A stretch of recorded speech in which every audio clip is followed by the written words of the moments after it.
to absorb 100 cents worth of debt. Now we're at the last penny. And so it can't absorb any more debt. The more debt they create, hyperinflation ensues, and then no one takes dollars at all, and we have an Argentinian-style collapse of our financial system. At this point, the rest of the planet, those countries that are aware of what's going on, are attempting desperately to insulate themselves from what they know is inevitable, and they're hoping that will be delayed until summer. That sort of makes sense? Why hoping it will be delayed?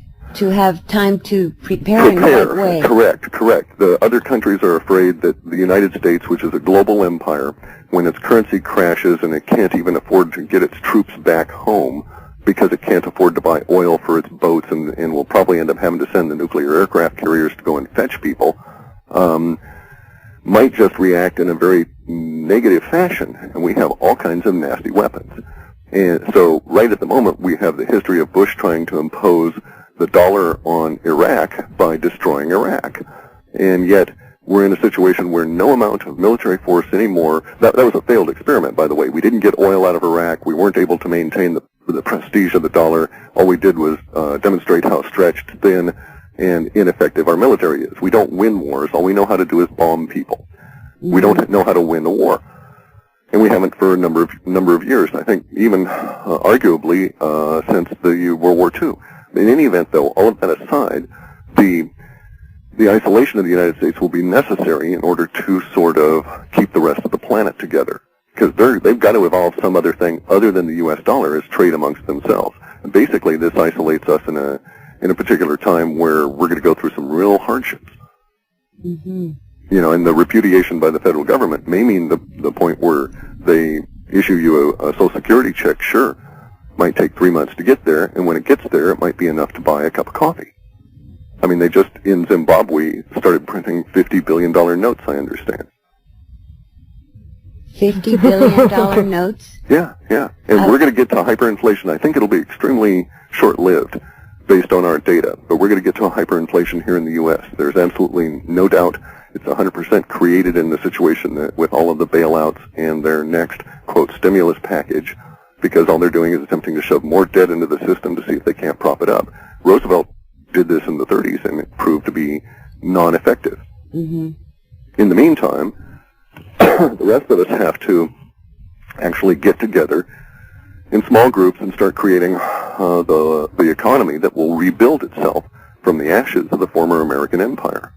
That's really good, because we're going to take a break now, and then when we come back, we'd like to hear more detail from you how you see that happening, because we have had a lot of programs about storing food, growing your own food, you know, having the skills of being sovereign and so forth. So sounds good. We'll go there when we come back with Clif from halfpasthuman.com on Beyond the Ordinary right after this.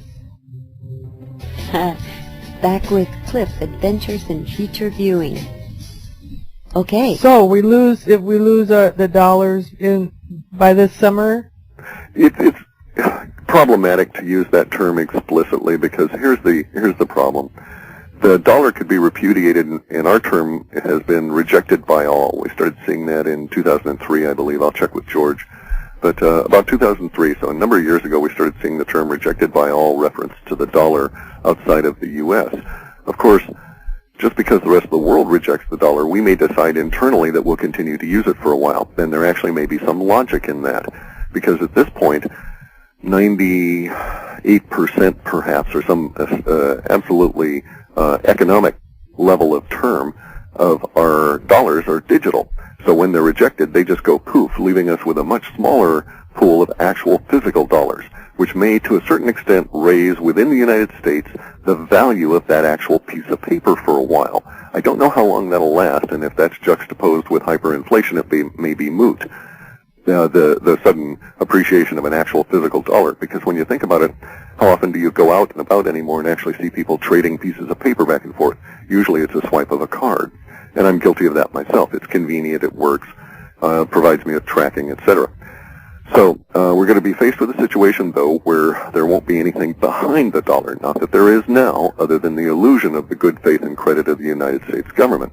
Once that illusion parts, it'll happen extremely rapidly. Losses of confidence in today's world will spread at the speed of electronics, so it'll go around the whole world 7 times before anybody's had breakfast, that sort of a deal. And it'll just be a repudiation of the confidence in the dollar. Now, for various different reasons, we may, as I say, continue to use paper greenbacks here in the United States for some period of time, but the impact is going to be quite severe. For instance, we may have hyperinflation, and as I say, Social Security payments, etc., may not be worth the paper they're printed on, even when cashed. We're going to have impacts on all of our systems that are oil-dependent, food production, etc., etc. So those kind of impacts will be actually multi-generational. And, oh, lucky for us, we're the first generation. So what we're doing here is we refer to them as SOCs, self-organizing collectives. And it was just a fun term to use, you know. You got to know where your socks are. It's a rough universe out there. But the concept is really cool. And basically what it is you have to separate yourself as a human being, a sovereign individual, from the systems around you. And in doing so, you discover that, well, you really are sovereign. You can do all kinds of things that don't require messing about with dollars or participating in a dying American empire in a dollar system. And if you get together a bunch of people that do this, why, all of a sudden you have a guerrilla gardening movement that sweeps the whole nation or the whole continent. And with the Internet, as long as it continues to stay up, you have the ability to internetwork for ideas, and ideas are the real currency of the future. And that's really what we're getting to is unfortunately, the power elite's going to attempt to prop up the decaying system that is dead, is just staggering around waiting for a nice place to arrive to where it can fall over, and what's going to end up being our new system in the future. And the way it's going to work is pretty much as we saw in Argentina. Once the official, which is our most recent example, but you could go back to France and the exchange of the new franc for the old franc, and the kind of troubles that went through the country at that point as well. Any of these various different currency shifts provide you with a basic model as to what we're going to face. So, in Argentina, the most recent one there, we had a situation where we had food surpluses and no delivery system in some places. And in other places, of course, you had food deprivation because of the same cause, no delivery system. And various different kinds of things are occurring all over. If you want a real good model for it, the thing to do is to read Dmitry Orlov's book, Reinventing Collapse, because he juxtaposes the collapse of the American empire with the collapse that we actually have a model for in the collapse of the Soviet empire, and shows where we're more vulnerable and where they actually had it better. Very nicely explained. And their issue was, but of course, no one lost their houses. Mm-hmm. Because all housing was government owned, that provided everyone with a secure base from which to live. There was no concept of foreclosure. That's going to really impact the population here, and we're seeing it even now where people are trying to squat in the foreclosed houses. And that's actually, I think, in our data showing up in this summer as almost a political movement, almost a third party of people. So many people. That was fascinating reading about that, and so logical. It is now. When we first started seeing it a couple of years ago, it just really didn't seem to mesh with the reality. That's why some of the stuff we're seeing now, 3 and 4 years out, for a much reformed or evolved system inside the old decaying one, as being probably the best model to really look at it. For instance, our agricultural system is so dependent on oil that if oil is removed, our calorie production capability drops by 90%. However, it turns out that our calorie production capability using oil is not very efficient. The most efficient method for growing food on the planet, the best one ever seen, calories in for calories out, was the old Russian village system, pre-collective farm. It was the net exporter of wheat for generations and other grains, and etc., and yet had relatively minor levels of inputs. So we're probably going to end up going back to something like that, some kind of a modern reinvention of that, just as a method of surviving, because we won't have the huge amounts of oil to power our agricultural system. We definitely, yes, are going back to what became a cliche, back to basics.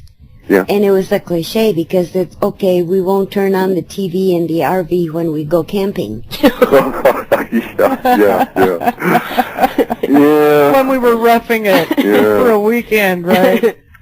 Yeah, there's that whole aspect of things there, because of course they'll still continue with the 5 people that own all the media, are still going to continue as long as they possibly can to pump out all of the propaganda and keep everybody attuned to the TV sets as opposed to going on out and altering their circumstances. But at some point they're going to run into real reality. In fact, we're seeing it all over now.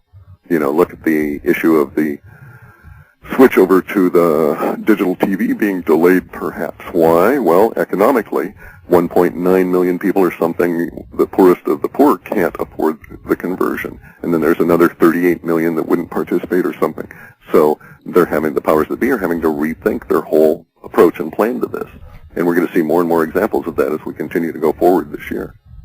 I thought that was interesting. With everything Obama has to deal with, he actually came out and spoke about that, about asking that the administration